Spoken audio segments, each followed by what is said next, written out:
तो गाइज मैं हूं आयुष और आप देख रहे हैं रेसलिंग इंडिया। स्वागत है आपका आज की इस वीडियो में जहां पे हम बात करने वाले हैं आज फ्राइडे नाइट स्मैकडाउन के शो की, जो कि इनफैक्ट था फ्रॉम मॉन्ट्रियल क्वेबेक कनाडा। जी हां, बेल सेंटर में। और फाइनली डब्ल्यूडब्ल्यूई का जो टूर है इस साल का कनाडा का वो स्टार्ट हो चुका है।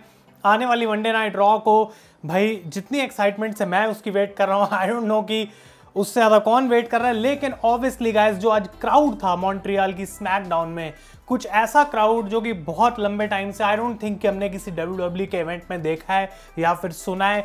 और वैसा क्राउड प्रॉब्ली हमें यूके में सुनने को मिलेगा जब clash at the castle pay per view होगा कुछ टाइम में। लेकिन उससे पहले जो अगला स्टॉप है मेन डब्ल्यूडब्ल्यूई का, it is in Toronto Ontario Canada. और मुझे पता है कि उस शो को जबकि मैं लाइव इन दी अरीना देखने जा रहा हूँ, मैंने बहुत लोगों से ऑनलाइन ये चीज़ें अलग अलग जगह से सुनी है कि भाई टोरंटो को जो क्राउड है it is known to be one of the best crowds जो कि रेसलिंग में है पीरियड। यानी कि उसको माना जाता है शिकागो के लेवल का क्राउड। जिस तरीके से हम देखते हैं जब भी डब्ल्यूडब्ल्यूई या एडब्ल्यू का शो होता है शिकागो के अंदर, तो कैसा क्राउड होता है। जैसा मॉन्ट्रियल में क्राउड था कमाल का, वैसी एक्सपेक्टेशंस रहेंगी टोरंटो से। और आप लोग जानते हैं कि मैं वो इवेंट लाइव देखने जा रहा हूँ अरीना के अंदर, उसका आपको व्लॉग जरूर मिलेगा। मैं काफ़ी एक्साइटेड हूँ। एज का मैच है और ऊपर से आज डब्ल्यूडब्ल्यूई ने और भी बड़ी अनाउंसमेंट कर दी कि ट्रिश स्ट्रैटस जो है एक्चुअली उस शो का पार्ट होने वाली हैं। तो अगर आप लोगों ने ऑलरेडी नहीं देखा था, जब मैं किचनर के लाइव इवेंट में गया था उसका व्लॉग मैंने डाला था, उसको मैं यहाँ पे कहीं डाल दूंगा आई बटन में, आप जाके देख सकते हैं। वो व्लॉग आप चेकआउट कर सकते हैं। और आज के शो में हमें ड्रू मैकिंटायर रोमन रेंस की कन्फ्रंटेशन देखने को मिली। स्मैकडाउन के बारे में बात करेंगे, काफ़ी इंटरेस्टिंग चीज़ें हुई आज शो पे, तो आप वीडियो को जरूर एंड तक देखते रहें और लाइक बटन दबाना ना भूलें। लेकिन उससे पहले एक चीज़ मैं मेंशन करना चाहता हूँ, लास्ट वीक था मेरा मंडे नाइट रॉ का रिव्यू और मुझे पता है कि बहुत सारे लोग रेसल चैटर यानी कि रोहित के चैनल से यहाँ पे आए थे उस वीडियो को देखने के लिए, बिकॉज उसके साथ जो इंसिडेंट हुआ है रिसेंटली वो बिल्कुल भी अच्छा नहीं है। हम जानते हैं हिज हैंड गॉट फ्रैक्चर्ड, जिसकी वजह से उसको सर्जरी की ज़रूरत है। और मैं उसके साथ पूरे टाइम टच में था और मैं आप लोगों को थैंक यू बोलना चाहता हूं जो उसको भी सपोर्ट दिखा रहे हैं, साथ के साथ इधर भी आके वीडियोस देख रहे हैं। तो हम होप करते हैं कि भाई हमेशा इस पूरी कम्युनिटी के अंदर जितने भी क्रिएटर्स हैं, भले ही वो कुछ भी कर रहे हो, लेकिन किसी के साथ भी ऐसी कोई सिचुएशन नहीं होनी चाहिए कि उस बंदे को वीडियो बनाने का मौका ना मिले या फिर उनको दिक्कत होती है उस चीज़ को करने में। तो hopefully he will recover really soon. और जब भी वो होगा आई नो कि he is going to make videos और वो आपको खुद भी अपडेट देता रहेगा। तो मैं जानता हूं कि he is working hard to get the surgery और उसके बाद हम जानते हैं कि he will be back in no time. तो अगर आप रेसल चैटर के व्यूअर्स हैं और यहाँ पे आ रहे हैं तो आप लोगों को थैंक यू बोलना चाहता हूँ कि आप ट्यून इन हो रहे हैं। लेकिन आज की स्मैकडाउन के बारे में बात करते हैं। तो ये शो स्टार्ट हुआ गाइस रोंडा राउजी से, जो कि रिंग में आके सीधा बोलती है एडम पियर्स तुम बाहर आओ और मेरी सस्पेंशन को लिफ्ट करो वरना मैं यहाँ से जा नहीं रही हूँ। एडम पियर्स बाहर आते हैं, लोग काफ़ी ज़्यादा चीयर कर रहे थे रोंडा के लिए। और ओवरऑल एक थीम थी आज स्मैकडाउन के शो की कि भाई बहुत ज़्यादा चीयर हो रही है, बू हो रही है। क्राउड का जो रिएक्शन था स्पेशली सैमी ज़ेन के लिए, उस पर मैं अभी आऊँगा, इट वॉज अनबिलीवेबल। तो यहाँ पे आते हैं बाहर एडम पियर्स सिक्योरिटी के साथ और रोंडा राउजी फिर से सिक्योरिटी को अटैक करती हैं। तो एडम पियर्स को पुलिस ऑफिसर्स को बाहर बुलाना पड़ता है और बेसिकली रोंडा को यहाँ पे अरेस्ट कर लिया गया है। तो स्टोरी अभी भी ऐसी चल रही है कि एडम पियर्स ने बोला मेरे हाथ में नहीं है, मेरे से भी ऊपर जो पावर में बैठे हैं उनके हाथ में है तुम्हारी सस्पेंशन को हटाना, और मैं इसके बारे में कुछ नहीं कर सकता हूँ। और फिलहाल के लिए गाइस रोंडा राउजी को जो है वो अरेस्ट कर लिया गया है। इसका एक ये मतलब हो सकता है कि रोंडा को वापस स्टोरी लाइन में लाया जाएगा एक बार क्लैश एट द कैसल जब खत्म हो जाएगी और उसके बाद शायद वो स्टोरी लाइन में इन्वॉल्व होंगी। लेकिन क्योंकि उनका क्लैश एट द कैसल में कोई रोल नहीं है, इसलिए साथ के साथ उनको ऐसे शो पे फीचर करा जा रहा है। इसके अलावा हम बात करें तो विमेंस टैग टीम टूर्नामेंट का एक और राउंड 1 मैच हमें देखने को मिला, जहां पे NXT की तरफ से टॉक्सिक अट्रैक्शन, जी हाँ, वो हमें इन एक्शन देखने को मिले, यानी कि जीजी डोलिन और जेसी जेन। टू बी ऑनेस्ट मैं NXT को काफ़ी टाइम से फॉलो नहीं कर रहा हूँ, बट ये जो ग्रुप है मैंडी रोज जिसको लीड करती हैं, काफ़ी पॉपुलर है NXT में। इन्होंने हराया सोनिया डेविल और नटालिया को, और रिंग साइड पे मंडे नाइट रॉ से बेली का पूरा ग्रुप था, तो वो काइंड ऑफ थोड़ी सी डिस्ट्रैक्शन थे। लेकिन यहाँ पे टॉक्सिक अट्रैक्शन को विक्ट्री मिली है। आई थिंक नेक्स्ट वीक वो रकेल गोंजालेस से लड़ने वाले हैं, उनके ग्रुप के साथ, उनकी टीम के साथ नेक्स्ट वीक उनका मैच होगा। तो इंटरेस्टिंग रहेगा देखना कि क्या होता है गाइज। लेकिन अलिया रकेल वर्सेस टॉक्सिक अट्रैक्शन एक अच्छा है मैच, ये एक एवरेज मैच था जो कि आज हमें स्मैकडाउन पे देखने को मिला। अगली चीज की हम बात करते हैं गाइज, तो रोमन रेंस आज शो पे थे और वो अकेले आए हैं और इस चीज को मेंशन भी करा गया काफी क्लेवर तरीके से, क्योंकि सैमी ज़ेन कन्फ्रंट करते हैं रोमन को बैकस्टेज और मेंशन करते हैं कि कैसे जे ऊसो के साथ उनकी बिल्कुल बन नहीं रही है कुछ टाइम से और वो उनकी बात नहीं सुनते हैं। काफी ज्यादा उल्टा बोला सैमी को जे ऊसो ने और यहाँ पे रोमन रेंज उस बात से एग्री करते हैं और वो कहते हैं सैमी तुम यहीं रुको, मैं वापस आता हूँ। रोमन का फोन बजता है, एक्चुअली जे ऊसो कॉल कर रहे होते हैं और रोमन के पीछे से आवाज आती है कि सैमी तुम फोन उठाओ। और फोन पे भी क्लियरली ऐसा ही दिख रहा था कि हाँ भाई यहाँ पे जो जे ऊसो है वो सुना रहे हैं सैमी को और कुछ तो यहाँ पे हो नहीं रहा।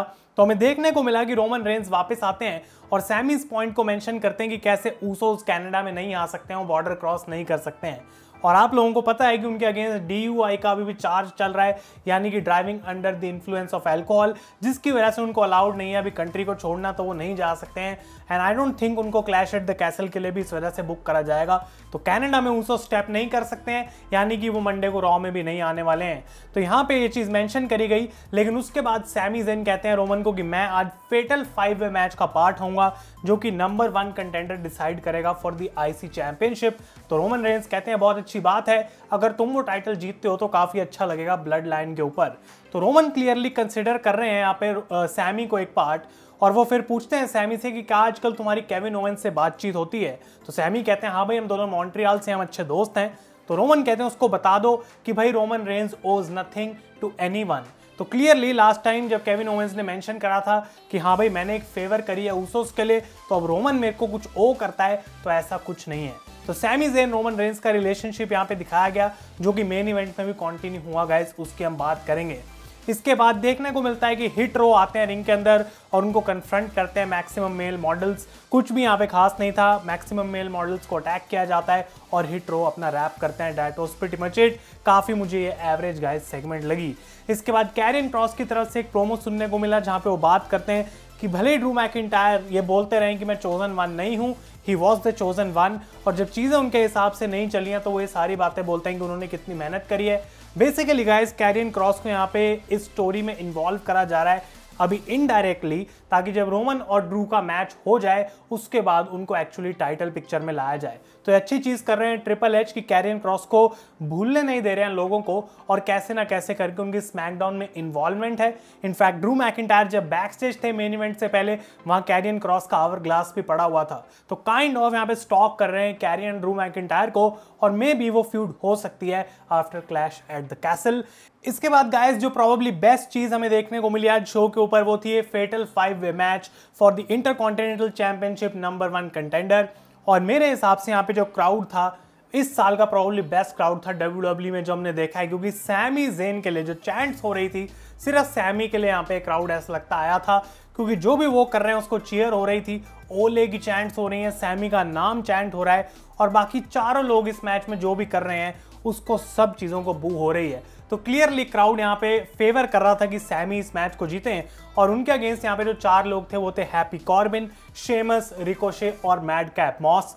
और क्राउड तो यहाँ पे कमाल का था ही, लेकिन जो रेसलिंग इस मैच के अंदर देखने को मिली वो भी गाइस बिल्कुल A स्टार थी। मैं कहना चाहता हूँ कि एक क्लासिक था ये, और WWE कोशिश कर रही है कि अपने रेसलिंग मैचेस को ज़्यादा टाइम दे, स्पेशली जब ऐसा नंबर 1 कंटेंडर मैच हमें देखने को मिलता है। तो बहुत ज़्यादा अच्छा रेसलिंग मैच था, और यहाँ पे मोमेंट भी दी गई सैमी ज़ेन को, क्योंकि मैच के बीच में शेमस उनको एक वाइट नॉइज लगाते हैं आई थिंक मिडल रोप से, और सैमी सीधा चले जाते हैं बैक स्टेज। ऐसा लगता है वो इंजर्ड हो गए हैं, लेकिन फिर वो वापस आते हैं, काफ़ी क्लोज थे वो जीतने के लिए, लेकिन एट द एंड शेमस एक ब्रोक किक लगाते हैं और वो जीत जाते हैं। यहाँ पे आई थिंक कॉर्बिन को उन्होंने एंड में पिन करा। तो सैमी हेलुआ किक भी लगाते हैं, लेकिन कॉर्बिन उनको बाहर खींच लेते हैं and Sami did not win the match. तो यहाँ पे गाइस स्टोरी काफ़ी क्लियर दिखाई जा रही है, और जो मैंने बोला था वो शायद कहीं ना कहीं सच होने वाला है, उसके बारे में हम बात करेंगे। लेकिन अभी के लिए क्लैश एट द कैसल में यूके के अंदर शेमस जो कि आयरिश हैं लड़ने वाले हैं एक और यूके सुपरस्टार वॉल्टर यानी कि गुंथर से फॉर द IC चैंपियनशिप, जो कि मैच सेंस बनाता है सबसे ज़्यादा एक यूके पेपर व्यू के लिए। आई थिंक क्राउड को वो मैच काफ़ी ज़्यादा पसंद आएगा। इसके बाद वाइकिंग रेडर्स की एक फ्यूनरल सेगमेंट देखने को मिली भाई, जहाँ पे बेसिकली वो कहते हैं कि न्यू डे की हम रिस्पेक्ट तो करते हैं, लेकिन उनका टाइम अब खत्म हो चुका है और अब हमारी बारी है, और वो सब कुछ जला देते हैं जो भी है यहाँ पे रिलेटेड टू न्यू डे। तो आई डोंट नो कि क्या न्यू डे का अब जब रिटर्न होगा उनको रीपैकेज करा जाएगा, लेकिन वाइकिंग रेडर्स को इस तरीके से आज दिखाया गया इस सेगमेंट में, जो कि वियर्ड लगी मुझे, लेकिन तब भी क्लियर एटलीस्ट आइडिया लगा कि वो कहना क्या चाहते हैं। इसके बाद लिव मॉर्गन का मैच हुआ शॉर्टजी के साथ, जो कि वो जीत गई। कुछ बहुत इंटरेस्टिंग नहीं था इस मैच के अंदर, लेकिन मैच के बाद शेना ने अटैक करा लिव को, उनकी आर्म को नहीं, क्योंकि वो उनको लगता है कि क्लैश एट द कैसल में उनको मौका मिलेगा। बट स्टिल यहाँ पे शेना ने अटैक करा लिव मॉर्गन को, और इस फ्यूड को भी गाइस कंटिन्यू करा गया before Clash at the Castle. और फाइनली शो के मेन इवेंट में ड्रू मैकिंटायर और Roman Reigns face to face आए, और रोमन पहले रिंग में अकेले आए, obviously no Usos, no Paul Heyman. और वो कहते हैं कि देखो भाई, मैं अब रेगुलरली नहीं आ रहा हूँ इस शोज पे, तो बहुत सारे लोग आके कुछ भी स्टूपिड बातें कर रहे हैं। अगर कोई तुम्हें आके बोलता है कि अब वो इस शो को लीड करेगा, अगर तुम्हें कोई आके बोलता है कि वो अब कैरी करेगा इस कंपनी को, तो वो तुमसे झूठ बोल रहे हैं। एक ही यहाँ पे लीडर है, एक ही यहाँ पे चैंपियन है, and that is your tribal chief, the head of the table, Roman Reigns. और ड्रू मैकिंटायर यहाँ पे बाहर आते हैं और वो क्लियरली कहते हैं रोमन को कि देखो भाई, तुम जो बोलो तुम बोल सकते हो, लेकिन अब तुम्हारे पास ऊसोस नहीं है, पॉल हेमन नहीं है, और आज क्लियरली तुम्हारे चेहरे पे डर दिख रहा है, और कोई ऐसा बंदा नहीं है जिसको ड्रू मैकिंटायर अपने बेयर हैंड से हरा नहीं सकता है। तो क्यों ना आज यहाँ पे हम एक फाइट करें। दोनों के बीच में एक ब्रॉल देखने को मिली, जहां पे रोमन रेंस को एक क्लेमोर किक पड़ने वाली थी, लेकिन Sami Zayn out of nowhere आके एक बार फिर से एक क्लेमोर हिट लेते हैं on behalf of Roman Reigns. Roman एक स्पीयर के लिए जाते हैं, बट ड्रू मैकिंटायर उनको भी एक क्लेमोर किक यहाँ पे लगाते हैं। तो क्लियरली दिखाया जा रहा है कि सैमी बहुत ज़्यादा अपने आप को रिलेट करना चाहते हैं रोमन रेंस से। लेकिन मैंने एक बात बोली थी रॉ रिव्यू में, जो कि आई थिंक सच होने वाली है गाइस, कि केविन ओवेंस से जब बात करेंगे जाके सैमी ज़ेन, तो ये दोनों एक टैग टीम फॉर्म करेंगे और ये लड़ेंगे दी ऊसोस से। एक्चुअली आई थिंक एक एट सर्वाइवर सीरीज मैच हो सकता है, जहां पे हमें देखने को मिलेगा कि यूनिफाइड टैग टीम चैंपियनशिप्स के लिए सैमी ज़ेन और Kevin Owens as a tag team challenge करेंगे, और उसी तरीके से इस स्टोरी लाइन में केविन ओवेंस को भी इन्वॉल्व करा जाएगा। तो वो एक पॉइंट टू बी नोटेड है। लेकिन ड्रू मैकिंटायर को यहाँ पे एक अपर हैंड दिया गया बिफोर द पेपर व्यू, और उन्होंने दोनों टाइटल्स रेस करे जब रोमन रेंस नीचे गिरे हुए थे, जिसका काइंड ऑफ गाइस आइडिया एक बार फिर से यही है कि Roman will retain at Clash at the Castle. तो इंटरेस्टिंग रहेगा देखना WWE की बुकिंग कैसी रहती है। लेकिन ये था गाइस आज स्मैकडाउन का शो। एक बार फिर से मैं बोलूंगा, I am very very excited जो मंडे नाइट रॉ होने वाली है। एज 12 साल बाद लड़ने वाले हैं मंडे नाइट रॉ पे, जो कि अपने आप में एक बड़ी बात है। ट्रिश स्ट्रैटस वहाँ पे होंगी, एंड मे भी क्या पता कि एक दो और बड़े सरप्राइज वहाँ पे हो, Seth Rollins, AJ Styles, Bobby Lashley, riddle, theory, और भी कई सारे बड़े नाम हैं। तो उस आप रिव्यू के लिए स्टे ट्यून्ड रहें। डेफिनेटली ये वीडियो आपको पसंद आए इसे लाइक करें। तब तक के लिए thank you so much for watching guys. मैं हूँ आयुष और आप देख रहे हैं रेसल इंडिया।